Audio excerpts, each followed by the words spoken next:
they vary chemically. We will look at zinc, copper, potassium, calcium, iron, lithium, magnesium, and sodium. First, let's look at the results when a small amount of each is dropped into cold water in a test tube. Stop the video to study the results, and then try to rank the metals from most to least chemically reactive.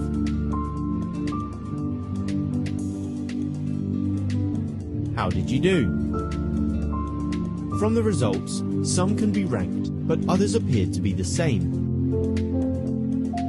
Let's rewrite the list. If the experiment is repeated with dilute hydrochloric acid, we can reveal the different chemical reactivity of the metals that have not yet been ranked. And now, rewrite the list again. From these two experiments, we can rank all 8 metals in order of chemical reactivity. This is of course a selective list, or else we would need to include over 70 metals. This gives us the reactivity series of metals, many versions of which you will find in books and online. You may already have known that lithium, sodium and potassium were at the top of the list, since we store these metals in oil to stop reaction with moisture in the air. When potassium reacts with hydrochloric acids, we get potassium readily loses an electron to form the K-positive ion, whereas when zinc reacts, Zn will form its ion Zn2 positive, but less readily than potassium does. So the series of reactivity is also a list which shows the tendency for metals to produce their positive ions. Don't panic, you don't have to remember this list. You should, however, be able to rank metals if given results of an experiment, and then be able to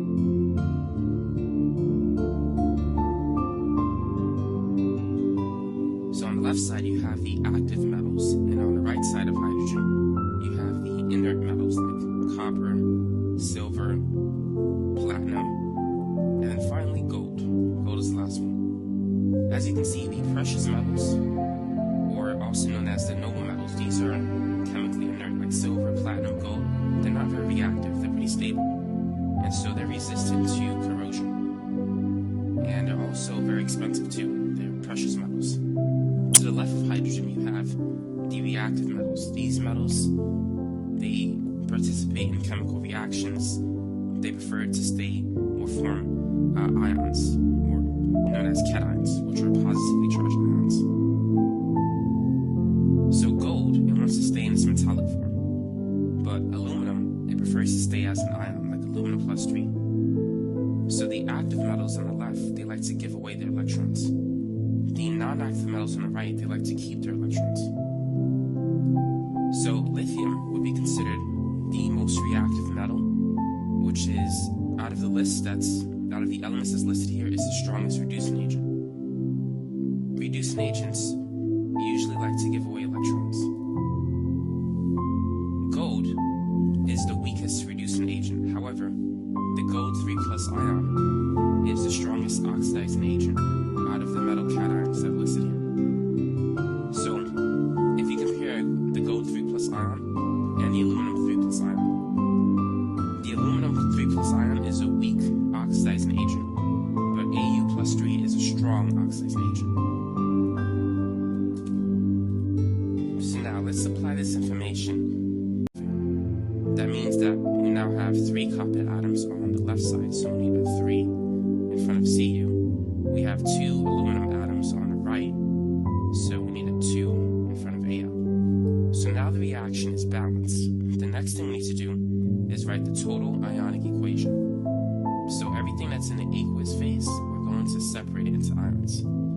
So we have 3 copper 2+ ions and 3 sulfate ions. On the right side we have 2 aluminum cations, and we have 3 sulfate ions, and 3 copper atoms. Now, which which of these ions are the spectrin ions? These are the ions that look exactly the same on both sides, so that's the 3 sulfate ions. So what remains is the net ionic equation. So we have aluminum metal reacting with the copper 2+ ion, which is in the aqueous phase.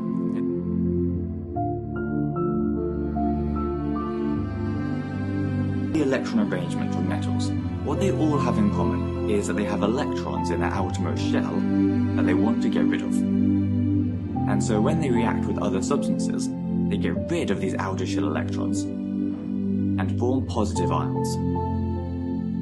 So when we talk about the reactivity of a metal, all we mean is how easily it forms these positive ions. The metals that form ions most easily are the most reactive. And by comparing all of the metals, we can arrange them in order of their reactivity like this, which we call the reactivity series. Now, even though carbon and hydrogen aren't metals, we often still include them in reactivity series as references to compare the metals against. The most reactive metals are the group 1 metals, with the group 2 metals being a bit less reactive, and the transition metals generally the least reactive. To figure out this list in the first place though, we need to react each of the metals with either acid or water, and compare their relative reactivity by seeing how fast or violent the reactions are. If we react a metal with an acid, it will form a salt and hydrogen gas. For example, if we reacted potassium with hydrochloric acid, it would form potassium chloride and hydrogen. And because potassium is so reactive, it would react explosively, possibly catching fire and whizzing around as it produces loads of hydrogen. The reactions would then get gradually less violent as we go down the series. And by the time we get to magnesium, it would just produce lots of bubbles as the solid metal disappears in the acid. We'd then see fewer bubbles with zinc and iron, and copper usually won't react at all. Rather than just watching the reactions to see how violent they are, we can also measure the temperature change of the reactions, because the most reactive metals will produce the most heat. If we're going to compare the metals though, we need to make sure it's a fair test, by ensuring that each of the metal samples that we use has the same mass and same surface area, and that we use the same type and concentration of acid each time. Now, if we instead react metals with water rather than acids, they form metal hydroxides and hydrogen. For example, lithium plus water would go to form lithium hydroxide and hydrogen. However, only the most reactive metals are reactive enough to do this. Zinc, iron, and copper won't react at all, while magnesium will only react very slightly.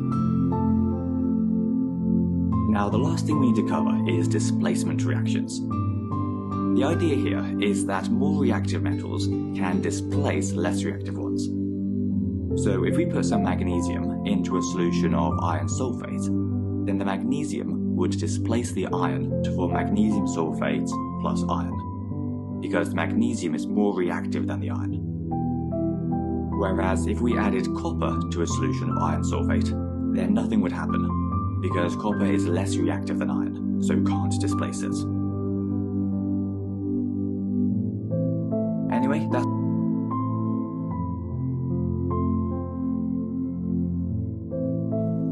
Now what you need to know is that on the left side, those metals are strong reducing agents, which means that they have a strong ability to give away their electrons. Aluminum has a stronger ability to give away its electrons than iron metal. So aluminum can displace iron metal in a solution. Now the purpose of knowing the activity series is to determine if a single replacement reaction, if it will proceed, or if there will be no reaction. So that's what we're going to do in this video. We're going to talk about how to determine if a reaction will proceed as written, or if it's not going to happen. In addition to that, we're going to talk about how to predict the products of a single replacement reaction, how to balance the equation, and also how to write the net ionic equation. So let's begin. Let's start with iron metal reacting with hydrochloric acid. So here's the question for you. Is iron metal strong enough to displace hydrogen out of the solution? Notice that iron is to the right of hydrogen. So the answer is yes. It can displace hydrogen out of the solution. So this means that the reaction will proceed as written. So now let's predict the products of this reaction. Iron metal will become the Fe2 plus ion when it gives away its electrons. And it's going to pair up with the chloride ion since it has a negative charge.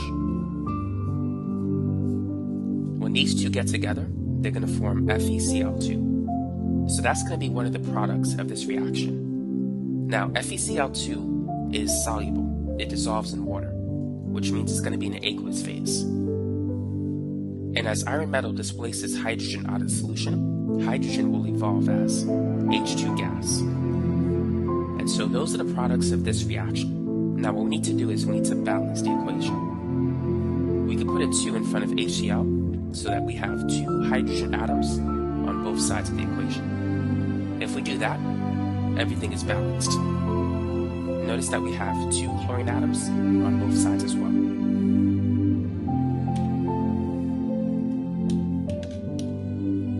So now let's write the total ionic equation. To do that, everything in the aqueous phase, we're going to break it up into ions. Everything else, we're just going to leave it the way it is. So HCl is in the aqueous phase. We can break it up into 2 hydrogen ions and 2 chloride ions.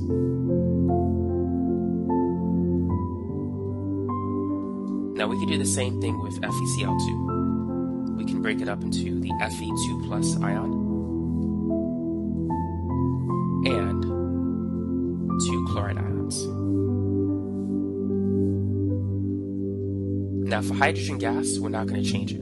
It's not dissolved in water.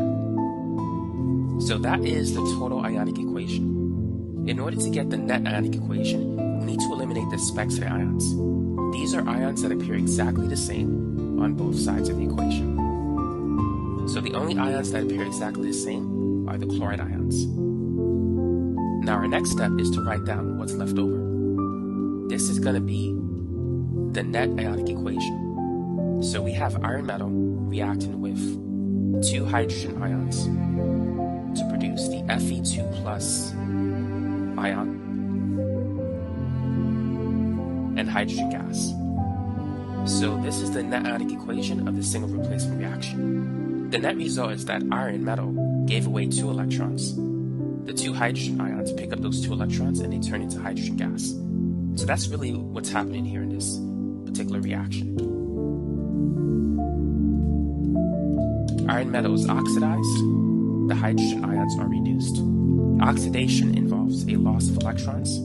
Reduction involves a gain of electrons. Now let's move on to our next example. So let's say we have nickel metal and it's reacting with zinc sulfate. What's going to happen in this reaction? And will this reaction even proceed? So feel free to use the activity series to determine if this reaction will work or not. So the question that we need to ask ourselves is nickel strong enough to displace zinc out of the solution? Now granted, I don't have all the elements here for the activity series, but what you could do is you can go to Google Images, type in activity series, and then you can get a list of the elements. The elements on top are strong reducing agents, the one on the bottom are weak reducing agents. But nickel is somewhere between iron metal and hydrogen. That's where it should be. So now that you know where nickel should be, is it strong enough to reduce, or is it strong enough to kick zinc out of the solution? Can it reduce the zinc 2 plus ion into zinc metal? The answer is no. Because nickel is to the right of zinc, it's a weaker reducing agent. Zinc is stronger because it's on the left side. Zinc can displace nickel out of the solution, but nickel cannot displace zinc out of the solution. So for this one, this is not going to work. In order for the reaction to work, the metal has to be on the left side of the activity series. So for instance, if I were to use magnesium, and if I were to react it with zinc sulfate, this reaction will work because magnesium is more active than zinc. It's a stronger reducing agent. So magnesium can displace zinc out of the solution.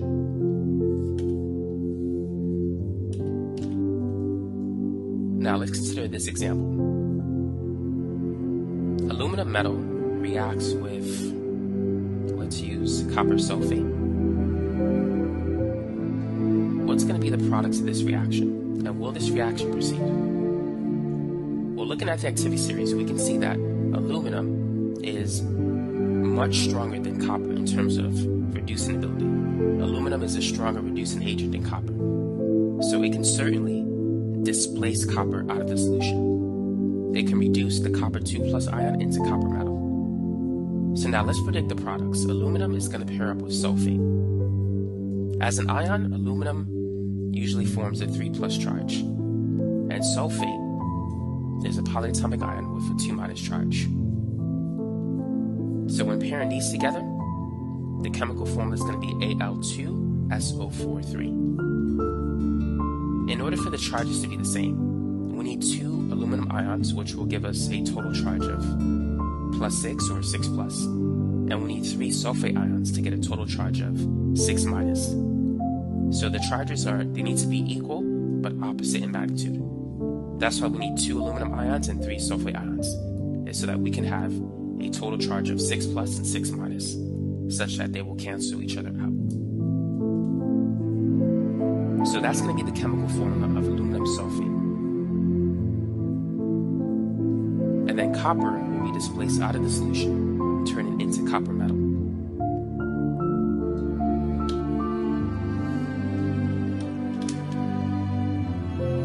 Now, let's go ahead and balance the equation. So we have 2 aluminum ions on the right side. We need to put a 2 in front of Al. We have 3 sulfate ions on the right. Thus, we need to put a 3 in front of copper sulfate. And now that we have 3 copper ions on the left, we need a 3 in front of Cu on the right. So now the reaction is balanced. We can move on to writing the total ionic equation. So to do this, remember, everything in the aqueous phase we're going to break up into ions. So we're going to get 3 copper 2+ ions and 3 sulfate ions on the left side. By the way, all of the ions are in the aqueous phase. I'm going to run out of space if I write aqueous multiple times. But on the test, you should definitely write aqueous for these ions.